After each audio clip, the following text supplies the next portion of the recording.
Welcome to Going Beyond the Scale. This is a unique broadcast that is less about me interviewing somebody and more about me actually being in a competition with my good friend William Brown here, who William and I have been working together for the past year. He's made an amazing transformation in his well-being. And recently, William said, "You know what? I've done so well that I would like to challenge you." And I was like, I like that idea because I've been kind of in my okay mode where I'm feeling good about where I'm at, but I know I'm just kind of okay. I could do better.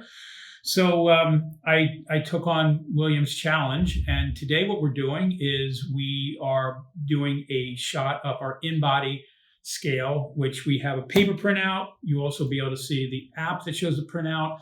And what ends up happening is you'll get an understanding of what our lean muscle mass is, our percentage body fat, our hydration, and our visceral fat. So we're not going to do a whole long chat. We're going to try to do more what I would call sound bites. So today is the first time we're doing this. You'll get to see our numbers. And then in between our weigh-ins, we're going to do our best to be doing it once a week. In between those weigh-ins, I'm going to ask William to maybe if there's something that he's learning or seeing, little clip of something he can share. Same thing with myself. So we want to kind of take you on this journey with us instead of waiting each week to find out what we're doing. We want to do it a little bit more real time. Okay, let's get William up on the in-body scale. And the first thing that you'll see that will happen will be the overall number that he would weigh on any scale, although this is a little bit more accurate than most scales. The first number we're seeing is William's weighing in at 270 pounds, but what we're most interested in is his body composition. And the first thing that we're always looking at is what is your skeletal muscle mass? In William's case, his skeletal muscle mass is 100.5 pounds, so we've got a good baseline there. The second baseline that we look at is what is his percentage of body fat? And as I tell people all the time, is there's no good or bad numbers when we're first starting this. There's just a number to work with. So his percentage of body fat is 34%. The next number that we look at that's very important is to understand what is the number for our visceral fat. And right now, William's coming in at 19. That is not a number that moves as rapidly as, say, our percentage of body fat, but it's very important because it is the number of which it really lets us know where we are with the body fat that is around our organs, which is very important to know about. So that's William's numbers for this first weigh-in. So I'm going to step up on the in-body scale next. As I mentioned, same thing with William. The first number we're going to see is my overall weight, which is 253 pounds and 4 ounces.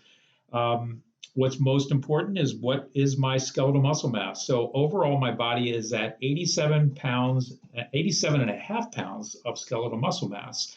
And the next number we're going to look at is my percentage of body fat is 37.9%. Last but not least, and certainly very important, is my visceral fat is at 20. And that is, as I mentioned before with William, same thing. It is the fat that is actually around my organs, my liver, my kidneys, my internal organs. It's a very important number that we're looking to continue to reduce over time because it really has a big effect on our overall well-being.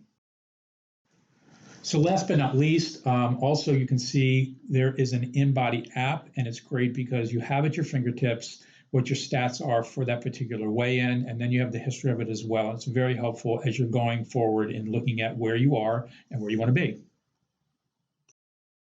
So that's the gist of this. William, you have anything to say? You're a man of many words. What would you got to say for us kicking this thing off? Well, I'm excited about the prospect of the journey that I'm on, first of all, but even equally excited about the fact that it's an opportunity to not only help myself, but now to help others. Love that. Which is the reason why I love doing this, and the reason why I'm really honored that William wanted to do the competition, because we're hoping what we're sharing is a great example. Find somebody in your life that means something to you, friend, family member, somebody you work with, doesn't matter. We find that it's easier and more powerful when you do it with somebody else, because we all tend to need somebody else to remind us of what we're doing well. Maybe we're not doing so well, but more often than not, I find that if people really are given some encouragement, it makes a major difference. So that's it for our first opening for Going Beyond the Scale. And what I mean by that is, yes, we are using a scale, But what you're going to find is we're going to be sharing a lot of what is our thinking behind what we're doing, which is what really makes that scale work and the body composition move in a way that works for us. So that's why we call it going beyond the scale. So be on the lookout for a little piece of information we share with you throughout the week. Thanks again.